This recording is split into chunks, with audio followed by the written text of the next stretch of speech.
Hello everyone, welcome back to Iron Shield Media. Today, we're diving into a seismic development in geopolitics, how the United States appears to have finally drawn a line in the sand with Russia, delivering what many are calling a hard slap to Putin's ambitions. We'll unpack this from every angle: exterior, interior, performance, safety mechanisms, the unique selling points of U.S. policy, the cost, and ultimately what this all means going forward. From the outside, the exterior of this geopolitical vehicle looks imposing. The United States is presenting itself as resolute, unified, and unyielding. High-profile diplomatic statements, coordinated sanctions, and a visible show of force underscore that Washington is no longer playing coy. This external posture is being broadcast around the globe. Media coverage shows leaders of NATO, the EU, and key allies echoing U.S. rhetoric. The White House is painting a picture of a global coalition pointing firmly at Moscow, warning it that its aggressive behavior will not go unanswered. The optics are clear. Washington is flexing its muscles, rallying allies, tightening sanctions, and making public its reproof of Russia's aggressions. In that sense, the exterior design of this policy machine is deliberately sleek, intimidating, and cohesive, meant not just to react but to deter. But behind that facade, in the interior, things are more complex and far from frictionless. Domestically, the U.S. is balancing competing interests: energy prices, inflation, political divisions, and the risk of escalation. Many Americans are worried about gas and heating costs, especially with energy markets already jittery. At the same time, there's a strong bipartisan consensus building around holding Russia accountable. This internal balancing act also includes messaging strategies. The administration must reassure its citizens while projecting strength abroad. Furthermore, Congress pressures the executive branch for even tougher measures, while business lobbies warn of collateral damage to global supply chains. So the interior cabin of this geopolitical vehicle is bustling. It's a cockpit filled with advisors, economists, strategists, and lawmakers, all wrestling with how to stay tough without jeopardizing domestic stability. When it comes to performance, that is, the real world effects of this hard slap, the indicators are already shaking. The sanctions are biting: asset freezes, trade restrictions, and technology embargoes are strangling sectors of the Russian economy. Key individuals, oligarchs, and banks linked to the Kremlin are being targeted, making it harder for Moscow to finance its operations. The U.S. is also pushing export controls on high-tech goods and military technology, undercutting Russia's ability to modernize its defense industry. On the diplomatic front, the U.S. is working to isolate Russia globally. Countries that once gingerly maintained economic ties are now feeling the pressure to join the sanctions regime. Meanwhile, aid to Ukraine is increasing, further undermining Russia's strategic goals. The cumulative effect of all this is a sustained pressure-driven performance that aims to degrade Russia's war machine and economic resilience, not in a single punch, but through a series of well-calculated moves. But the performance isn't just about applying pressure. It's also about signaling resolve and endurance. Unlike a one-off strike, this is a long-term strategy. The U.S. seems prepared to back this up with extended support for Ukraine, more sanctions over time, and a willingness to rebuild alliances. This durability boosts the credibility of America's stance. It's not a bluster of the moment, but a disciplined push. That said, challenges remain. Russia may find alternative trading partners, and sanctions fatigue could set in among allies. But so far, the performance metrics, economic pain in Russia, diplomatic isolation, and continued U.S. backing for Ukraine suggest that this geopolitical machine is delivering real results.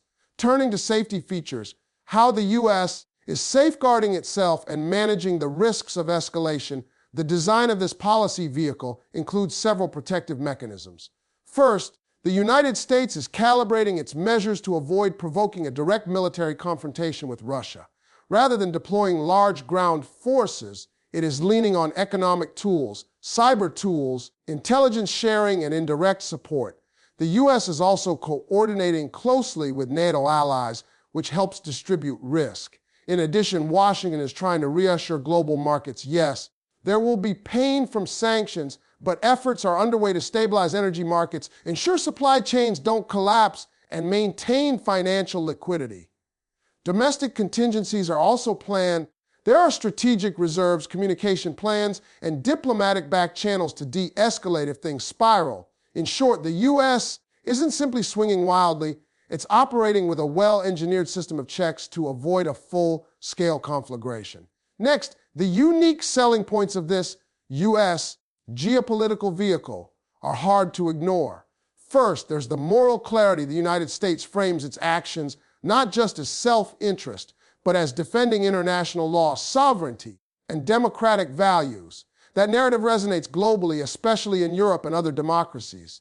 Second, the scale and coordination. This isn't just America acting alone. It's leveraging alliances, multilateral institutions, and global finance architecture. Third, the technological dimension. The U.S. is using not only traditional sanctions, but also export controls on cutting-edge tech, making it much harder for Russia to access advanced semiconductors, aerospace, and other strategic components. Fourth, the financial architecture. The U.S. is mobilizing its dominance in global finance, using the dollar-based system as SLAPS exclusions and asset freezes to squeeze Russia. Fifth, resilience. The U.S. seems ready to sustain this campaign, supporting Ukraine and enabling allies to produce or procure alternative energy, reducing global dependency on Russian supply. Another unique aspect is adaptability. The U.S. is not relying on a fixed playbook. It is dynamically responding to Russia's countermeasures. When Moscow seeks new trading partners, Washington explores more sanctions, more diplomatic isolation, and more coordination with other powers. When Russia tries to skirt penalties, the U.S. updates its controls, tightens loopholes, and signals that it's watching. This agility makes the policy extremely robust. Now, we need to talk about the price. What is the cost of this strategy, not just for Russia, but for the United States, for its allies, and for the global economy? First, there's the economic blowback. Energy markets are volatile. Natural gas, oil, and commodity prices may spike, affecting consumers and businesses in Europe, the U.S., and beyond. Inflationary pressures could worsen. Some industries that depend on Russian raw materials or logistics may suffer. Second, there's political risk. Not all allies will stay united forever. Some countries may begin to chafe under sanctions or prioritize short-term energy needs. Third, financial costs. Aiding Ukraine at scale costs billions. The U.S. must also absorb some of the economic spillover.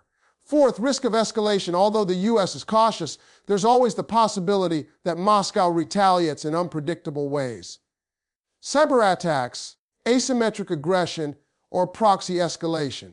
Finally, reputation risk. If sanctions fail or lead to unintended humanitarian suffering, the moral argument could backfire, eroding global goodwill toward the U.S. Yet, compared to a full-blown war, this price may seem manageable or even preferable. The U.S. appears to be betting that long-term pressure, not direct military intervention, is the most sustainable way to constrain Kremlin aggression. In conclusion, what we see is a bold, multifaceted U.S. response to Russian aggression. Metaphorically, a well-engineered machine with a striking exterior, a carefully managed interior, powerful performance, built-in safety, distinctive selling points, and a calculated price tag.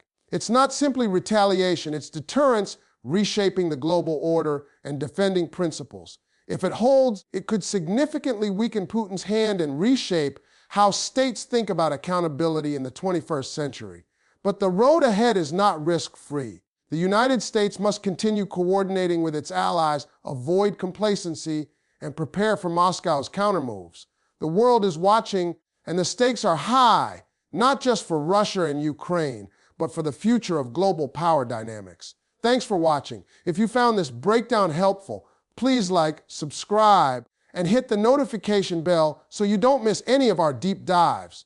Drop your thoughts in the comments. Do you think the U.S. has done enough, or is this just the beginning?